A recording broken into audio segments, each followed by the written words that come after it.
খবর 24x সাথে আপনাকে স্বাগত।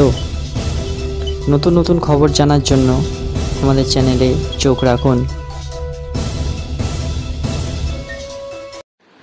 নমস্কার দর্শক বন্ধুরা, খবর 24x সাথে আপনাকে স্বাগত। আর কয়েক মাসের মধ্যেই লোকসভা নির্বাচন, আর ভোটার আইডি কার্ড ছাড়া নির্বাচন কিভাবে সম্ভব? এমন পরিস্থিতিতে ভোটার আইডি কার্ডে আপনার ঠিকানা ভুল থাকলে ভোট দিতে সমস্যা হতে পারে। ফলে এখনই ভোটার আইডি কার্ডে ঠিকানা আপডেট করতে অনলাইনে আবেদন করে দিন। তবে তার জন্য আপনাকে অন্য কোথাও যেতে হবে না, আপনি বাড়িতে বসেই সেই আবেদন করতে পারবেন। জেনে নিন সম্পূর্ণ প্রক্রিয়াটি। ভোটার আইডি কার্ডে ঠিকানা আপডেট করতে আপনাকে প্রথমেই ন্যাশনাল ভোটার সার্ভিস পোর্টাল অর্থাৎ www.nvsp.in এ লগ ইন করতে হবে। তারপর ওয়েবসাইটের হোম পেজে correction of entries in electoral roll দেখতে পাবেন, সেই বিভাগে ক্লিক করুন। এরপরে আপনাকে ফর্ম 4 এ ক্লিক করতে বলা হবে।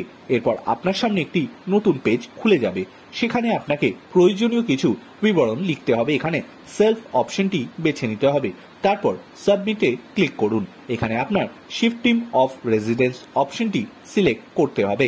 আপনার ঠিকানা বিধানসভা কেন্দ্রের ভেতরে বা বাইরে পরিবর্তন হচ্ছে কিনা তাও আপনাকে বেছে নিতে হবে। এরপর ওকেতে ক্লিক করুন। তারপরে আপনাকে আপনার রাজ্য, জেলা, বিধানসভা কেন্দ্র, সংসদীয় আসনের তথ্য পূরণ করতে হবে এবং নেক্সট অপশনে ক্লিক করতে হবে। এরপরে আপনার আধার নম্বর, ইমেল এবং মোবাইল নম্বর লিখুন।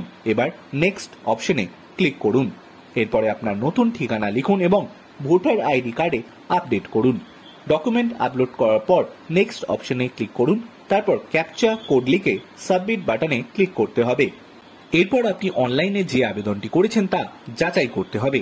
যাচাইয়ের সময় আপনার আবেদনটি যদি সবকিছু সঠিক থাকে তাহলে আপনার ভোটার আইডিতে নতুন ঠিকানা আপডেট করা হবে। এর জন্য আপনাকে কোনো টাকাও খরচ করতে হবে না। ব্যুরো রিপোর্ট, খবর 24x7।